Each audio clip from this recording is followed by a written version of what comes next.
शंकर जी के जो पुत्र हैं गणेश जी, उनका जन्म कैसे हुआ, कौन है वो, किसके अवतार हैं, उनका कटा हुआ सर कहां चला गया, किसने काटा, क्यों काटा। कथा बड़ी अद्भुत है, शंकर जी की कथा है। शंकर जी के घर में शंकर जी भगवान से कितना प्यार करते हैं, ये मैं अब आपको बताने जा रहा हूं, जरा ध्यान पूर्वक सुनिएगा। माता पार्वती और शंकर अपना गृहस्थ जीवन में चले गए, रति सुख का आनंद ले रहे थे। अभी उनके यज्ञ में, उनके इस रति सुख में देवताओं ने व्यवधान उत्पन्न कर दिया। उस समय शिव पार्वती गर्भाधान करने की स्थिति में थे। माता पार्वती के गर्भ में शंकर जी का तेज स्थापित होने वाला था कि देवताओं ने डिस्टर्ब कर दिया, और देवताओं ने शंकर जी, माता पार्वती बड़े क्रोध में आ गए। बाहर निकलकर दरवाजा खोलकर देखा, देवता दरवाजा खटखटाए जा रहे हैं। बड़ा क्रोध आया माता पार्वती को। माता पार्वती ने श्राप दे दिया देवताओं को, जाओ, तुम देवताओं के कारण मैं गर्भवती ना हो पाई, मैं गर्भवती ना हो पाई, आज के बाद तुम देवताओं की कोई पत्नी आज के बाद कोई संतानों को जन्म नहीं देगी, तुम्हारे अंदर संतान उत्पन्न करने की क्षमता नष्ट हो जाएगी। तब से देवताओं के कोई बच्चे नहीं होते। आपको पता है, देवताओं की जो देवांगनाएं होती हैं वो सदा ही बांझ होती हैं, उनके कोई संतान नहीं होती कभी। श्राप है ये माता पार्वती का, जो पहले तक हो चुके थे। जैसे देवताओं, इंद्र का बेटा जयंत पहले हो चुका था, इसलिए देवताओं की पत्नियां कभी बच्चों को जन्म नहीं देती। इतना समझ में आ गया। अब शंकर जी ने कहा, 1 साल तक तुम कठिन एक यज्ञ करो, एक व्रत करो, उस व्रत को करने के बाद तुम पुनः मां बन पाओगी। वो नियम शंकर जी ने बताया। माता पार्वती ने खूब धूमधाम से यज्ञ किया, उस व्रत को किया, उस व्रत में खूब दान पुण्य किया। माता जो जो मांगता वो देते हैं। तो एक उसी यज्ञ में सनकादिक आ गए, सनक, सनंदन, सनातन, सनत कुमार। इन चारों ने, माता पार्वती ने भोजन कराया, ब्राह्मणों को, संतों को, साधुओं, सबको पिलाती थी माता जी। तो सनकादियों को भोजन कराया। तो सनकादियों से माता पार्वती ने कहा कि आप हमसे कोई वरदान, सनकादियों से माता पार्वती ने कहा कि हमने भोजन कराया है, आप हमसे दक्षिणा मांगिए। क्या मांगते हैं? तो सनकादियों ने कहा, जो मांगेंगे दोगी माता? जरूर देंगे। तो सनकादियों ने कहा, हमें दक्षिणा में शंकर जी चाहिए। अब कोई पत्नी से कोई उसके पति को मांग ले तो माता जी का तो गला ही सूख गया, माता जी का तो गला सूख गया। अब शंकर जी अब नहीं देंगे तो श्राप मिल जाएगा। माता पार्वती तो रोने लगी, हे महाराज, इसके बदले आप जो मांगेंगे, मैं अपने शंकर को, अपने पति को कैसे सौंप दूं? पति ही चले जाएंगे तो फिर मैं मां कैसे बनूंगी? मैं पुत्र के लिए ही तो ये सारा यज्ञ अनुष्ठान कर रही हूं। माता जी रोने लगी। तो माता जी को रोता देख वहां भगवान श्रीमन नारायण प्रकट हो गए, और भगवान श्रीमन नारायण ने कहा, देवी, आप अपने पति का दान कर दीजिए, आपका भला होगा। भगवान ने कह दिया तो माता जी ने अपने पति भगवान शिव का दान सनकादियों को कर दिया। और जब दान दे दिया तो सनकादिक भगवान शिव अपने तेज को स्थापित करने वाले थे कि अभी तेज स्थापित होने वाला ही था। माता पार्वती गर्भवती होने वाली ही थी कि उनके द्वार पर स्वयं भगवान श्रीमन नारायण एक गरीब आदमी बनकर, ब्राह्मण बनकर आवाज लगाने लगे, भिक्षाम देही, मैं बहुत भूखा हूं, बहुत। बड़े प्रसन्न हुए कि आपने अपना सबसे कीमती जो पति होता है वही दान किया, हम आप पर बड़े प्रसन्न हैं।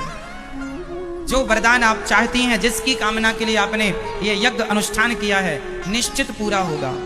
ये कह करके सभी देवी देवता माता पार्वती को वरदान देकर के, आशीर्वाद देकर चले गए। सब लोग, यज्ञ पूरा हुआ, अनुष्ठान व्रत पूरा हुआ। एक सुंदर से बगीचे में एक सुंदर सा वहां पर वन था। उस वन में भगवान शंकर माता पार्वती के संग आज फिर विहार करने निकले। वहां शंकर जी अपनी पार्वती अर्थात माता पार्वती के संग विहार कर ही रहे थे। आज माता पार्वती के गर्भ में ऐसा हूं, क्या मुझे कुछ खाने को मिलेगा। उस समय माता पार्वती गर्भवती ही होने वाली थी कि ब्राह्मण द्वार पर आवाज लगाई जा रहा है।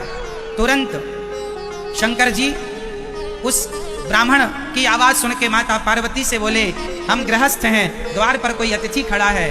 माता पार्वती जितनी देर में उस अतिथि के पास गई, उतनी देर में शंकर जी का तेज जाकर के धरती पर गिर पड़ा। जो तेज मां पार्वती के गर्भ में स्थापित होना था, वो तेज जाकर के पृथ्वी पर गिर पड़ा। माता पार्वती ब्राह्मण देवता के पास आई, जी विप्र देवता, क्या सेवा करूं, क्या खाएंगे आप। उन्होंने कहा, हमें ये खाना है, ये खाना है, बड़ी भूख लगी है। माता पार्वती बहुत दुखी हुई कि मैं गर्भवती ना हो पाई। शिव जी का तेज जमीन पर गिर पड़ा, अब कैसे गर्भवती होंगी मैं, रोने लगी। तब वो ब्राह्मण जो सामने खड़े थे, उन्होंने माता कहकर बुलाया, हे माता, आप चिंता ना करिए, आपको पुत्र जरूर प्राप्त होगा। ये कहकर के बिस्तर पर था, जिस बिस्तर वो अभी थोड़ी देर पहले बैठी थी।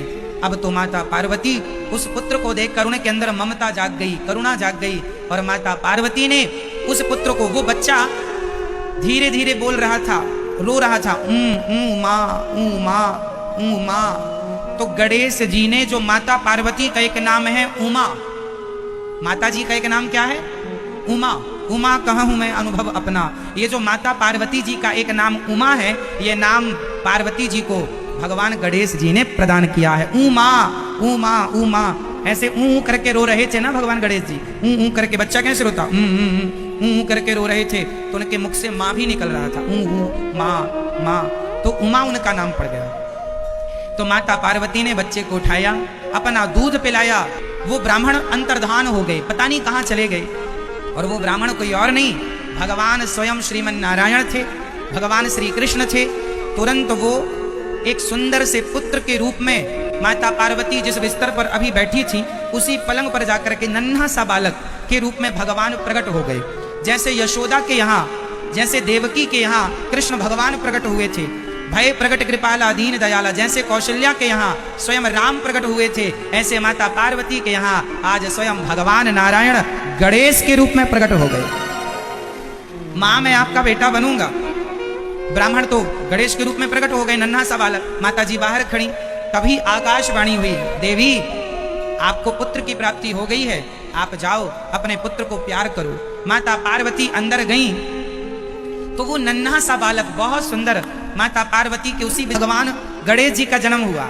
गणेश जी का उत्सव, उस समय गणेश जी हमारे आपके जैसे मनुष्य ही थे, भगवान थे, अर्थात मुंह हमारी तरह आपकी तरह था।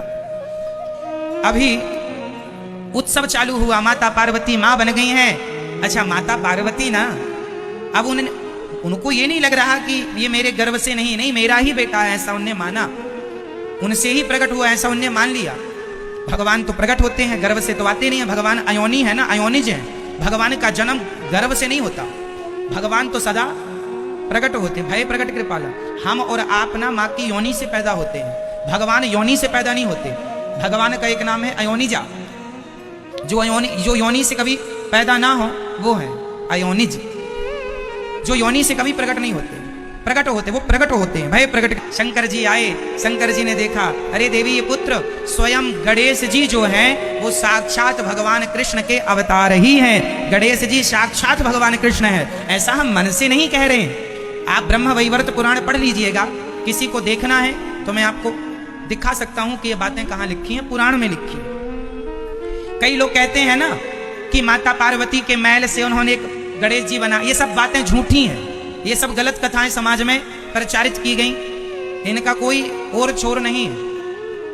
असली बात यह है जो पुराण में लिखा गया है वो यही है कि भगवान श्री कृष्ण ही, भगवान श्रीमन नारायण ही माता पार्वती के पुत्र रूप में, गणेश रूप में भगवान श्री मन नारायण ही, कृष्ण ही गए। तो अब देखो यहां तक समझ में आया, अब आगे चलते हैं। अब यहां भरपाला तमद्भुतम बालकम अम्बुजेक्षण प्रकट होते हैं। तो गणेश जी प्रकट हो गए, माता पार्वती ने स्तनपान कराया, दूध पिलाया और खूब आनंद से खूब उत्सव मनाया। अब पार्वती जी के बेटा हुआ है, सब देखने आए दूर दूर से।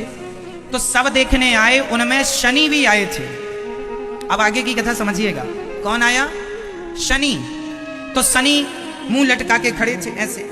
माता पार्वती ने कहा कि सबने मेरे छोरा को आशीर्वाद दिया, सबने खूब दुआएं दी, ब्रह्मा जी आए, विष्णु जी आए, सब देवी इंद्र आए, सबने आशीर्वाद दुआएं दी, तुम आए हो तो मुंह लटका के खड़े हो, क्यों? आशीर्वाद दो। शनि जी बोले मेरी दृष्टि बहुत बुरी है। पार्वती जी बोली कोई दृष्टि बुरी नहीं है, तुम तो दर्शन। पार्वती जी ने कहा दर्शन दो और आशीर्वाद दो। शनि बोले देखूं? हाँ हाँ देखो।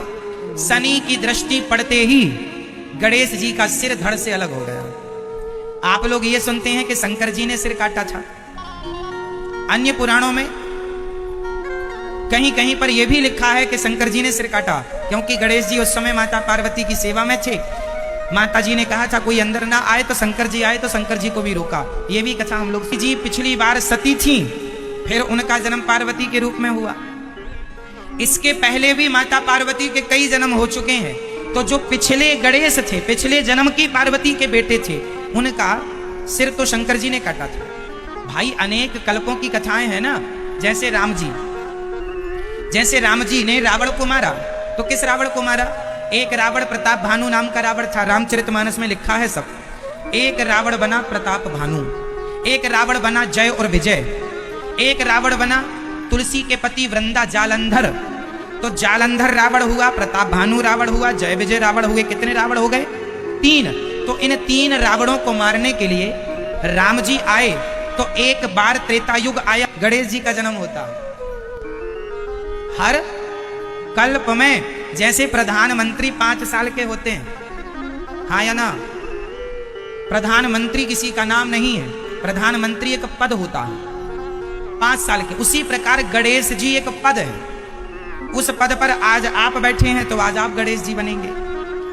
पार्वती तो एक रावण को मारा, दूसरी बार त्रेता। जैसे पिछली संडे आई तो आपने ये काम किया था, इस संडे को ये काम किया। तो जो चारों युग हैं, सतयुग, त्रेता, द्वापर, कलयुग, ये चारों युग हमेशा चलते हैं। कलयुग पूरा होने के बाद फिर सतयुग आएगा, तो सतयुग आएगा तो फिर नरसिंह भगवान का जन्म होगा। नरसिंह भगवान तो एक बार हो चुके हैं, अब अगला सतयुग आएगा, फिर नरसिंह भगवान आएंगे। हो गई एक बार में, वो वाली लीला होगी। ऐसी लीलाओं में तो एक बार गणेश जी का सिर शंकर जी ने काटा, एक बार शनि की दृष्टि पड़ते ही गणेश जी का सिर खंडित हो गया। ऐसा ब्रह्म वैवर्त पुराण में जो लिखा है वो मैं आपको कहता हूँ। शिव महापुराण की कथा ये है कि शंकर जी ने सिर काटा। ब्रह्म वैवर्त पुराण की कथा ये है कि यहाँ शनि की दृष्टि पड़ते ही कटा। अब कहेंगे पुराण में अलग अलग क्यों लिखा है? भाई एक कल्प की कथा उसमें लिखी, एक कल्प की कथा इसमें लिखी। कल्प कितने होते हैं? 30 कल्प होते हैं, जिनमें 3 कल्पों का विस्तार तो शास्त्रों में मिलता है। ब्रह्म कल्प, वाराह कल्प और पद्म कल्प। अभी कौन सा कल्प चल रहा है? वाराह कल्प चल रहा है। तो ये कल प्रहलाद के लिए, उस समय प्रहलाद कोई और होगा। बस प्रहलाद जैसा पात्र बदल जाएगा, हिरण्यकश्यपु कोई और बनेगा। पात्र बदलते जाते हैं पर लीलाएं वही रहती हैं। समझ रहे हैं आप लोग? तो राम जी ने एक रावण को, ये रामचरितमानस में लिखी है 3 रावणों की कथा, आप पढ़ सकते हैं, बालकांड में लिखा है सब। तो त्रेता जब जब आएगा तब तब राम आएंगे। तो एक बार राम जी आए इस रावण को मारने, एक बार के राम जी ने, तो एक बार के राम जी में ये वाली लीला की कल्प कल्प का भेद है। शास्त्रों में अनेक कल्प में कथाएं हुई। तो अब सुनो आगे। शंकर जी, माता पार्वती जी अपने पुत्र को लिए बैठी थी कि शनि की दृष्टि पड़ते ही उनके पुत्र का सिर जो है धड़ से अलग हो गया, कट गया, भंग हो गया। माता पार्वती रोने लगी। शनि ने तुरंत दृष्टि नीचे कर ली कि माता पार्वती ने शनि को श्राप दे दिया, जा तू अंगहीन हो जा, तूने मेरे बच्चे के प्राण ले लिए, अंगहीन हो जा। तब वहां बैठे सूर्य भगवान दुखी हो गए, क्योंकि शनि सूर्य भगवान के ही पुत्र हैं। तो शनि बड़े गुस्से में आ गए और सूर्य भगवान माता पार्वती के क्रोध को शांत किया। भगवान श्रीमन नारायण प्रकट हो गए, भगवान विष्णु प्रकट हो गए। आप विष्णु कहो, नारायण कहो या कृष्ण कहो, तो भगवान विष्णु प्रकट हो गए।